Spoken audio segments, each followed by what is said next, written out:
Welcome दोस्तों, 10 दिसंबर 2025 विश्व मानवाधिकार दिवस पर राष्ट्रीय मानवाधिकार नागरिक विकल्प धर्मार्थ ट्रस्ट के बैनर तले राष्ट्रीय मानव अधिकार दिवस पर विशेष संगोष्ठी कार्यक्रम का आयोजन जनपद जौनपुर के मछली शहर Uma Shankar multi speciality hospital के प्रांगण में एक आयोजन किया गया। इस कार्यक्रम में मानव अधिकार से जुड़े विभिन्न मुद्दों पर चर्चा हुई। मीडिया से बातचीत करते हुए डॉक्टर मनोज यादव, प्रदेश अध्यक्ष उत्तर प्रदेश, ने कहा, देखिए अफसर अली के साथ ग्राउंड जीरो से ये खास रिपोर्ट।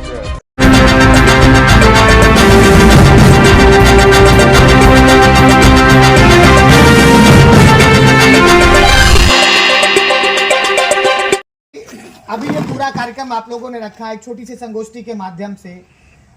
आजकल जो स्थिति है, जो परिस्थिति चल रही है, इस पर क्या विचार है? क्या आपकी आवाजें सुनी जाती हैं कि केवल ये कार्यक्रम, ये संगोष्ठी एक दिखावा है?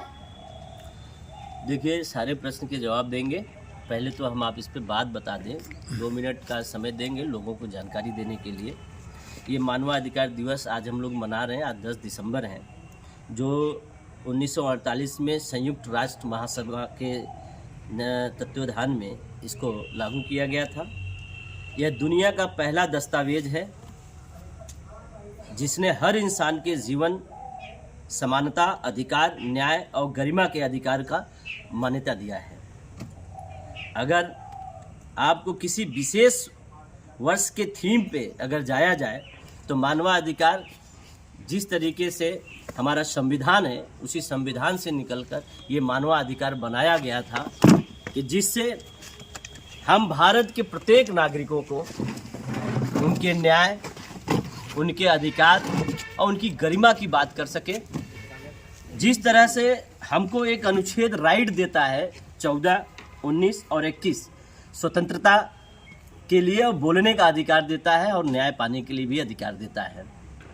जहाँ तक हम समझ रहे हैं कि जिस चीज़ को लेकर ये मानवाधिकार का एक क्राइटेरिया, एक लाइन बनी थी, हम समझते हैं कि आज के डेट में सदन से लेकर सड़क तक विपक्ष की आवाज़ भी दबाई जाती है और हर एक मनुष्य की भी आवाज़ दबाई जा रही है जो जिनको न्याय भी नहीं मिल रहा है। आज ये मानवाधिकार निश्चित रूप से बहुत ही विकट परिस्थिति में और अपने अंदर का एक जो मानवता होता है उससे जागृत होकर आज ये हम लोगों के संगोष्ठी रखे। मतलब मनाने को तो मना लेते हैं, मगर आप जितने मीडिया साथी हैं, आप लोगों के साथ आज बात करने का मौका इसलिए बुलाया गया कि ताकि आपके माध्यम से जनमानस के बीच में जाए। आज की जो सोशल मीडिया है, सबसे ताकतवर मीडिया, और आप ही जैसे साथी हैं जो ज़मीनी हकीकत को सुना के एक एक व्यक्ति तक पहुंचा देते हैं। क्योंकि भारत में आज के हर एक व्यक्ति के पास एक एंड्रॉयड मोबाइल है, जहाँ पे Facebook, YouTube media, print media, electronic media के तहत जो है लोगों तक पहुँचता है। मैं समझता हूं कि उत्तर प्रदेश की बात करूंगा। उत्तर प्रदेश में मानवाधिकार का जितना हनन हो रहा है कि शायद और कहीं नहीं होता होगा। किसी गरीब के घर को उजाड़ दिया जा रहा है बुलडोजर लगा के, किसी गरीब के बच्चे को धमका के, डरवा के उसकी हत्या कर दी जा रही है। किसी भी व्यक्ति का जल, जंगल, आदि मानव, गरीब, आदिवासी, इन सभी लोगों के भी उजाड़े जा रहे हैं। साथ साथ में मैं तो ये भी कहूँगा कि आज के डेट में पुराने की कहावत होती है, जिसकी लाठी उसकी भैंस। ज़बरदस्ती और जबरन व्यक्ति की भी ज़मीन को कब्जियाया जा रहा है। नाइकोटिक्स जैसे मेडिसिन को भी इन लोगों ने नशीली पदार्थ में भारी मात्रा में बढ़ाकर यूज भी किया जा रहा है। और उसमें भी मैं समझता हूँ 2 बातें रखूंगा यहाँ पे, प्रत्यक्ष है उत्तर प्रदेश की, वो भी इसमें जोड़ा जाएगा। क्योंकि ये मानवाधिकार के दिवस के दिन अगर न कहें तो नाइंसाफ़ी हो जाएगी। मैं कहता हूँ अखिलेश दुबे जैसे लोग नशीली पदार्थ का भी वितरण करते हैं, माफियागिरी भी करते हैं, मगर एसआईटी बैठती है, क्लीन चिट हो जाता है, आदमी छूट जाता है, चेहरे पे नकाब पड़ जाते हैं, छोटे छोटे लोगों को फंसा दिया जाता है। आज इसी कोडीन कप सिरप को लेते हुए इसकी भी एसआईटी बैठी थी। सरकार के तहत बैठे अधिकारी कर्मचारी थे, उन्होंने भी एक एसआईटी के तहत से प्रमाण दे दिया। क्या शुभम जायसवाल ही एक 20-22 साल की उम्र का व्यक्ति पूरे भारत और दूसरे देश में भी नेटवर्किंग कर सकता है? ये भी मानवाधिकार का हनन है।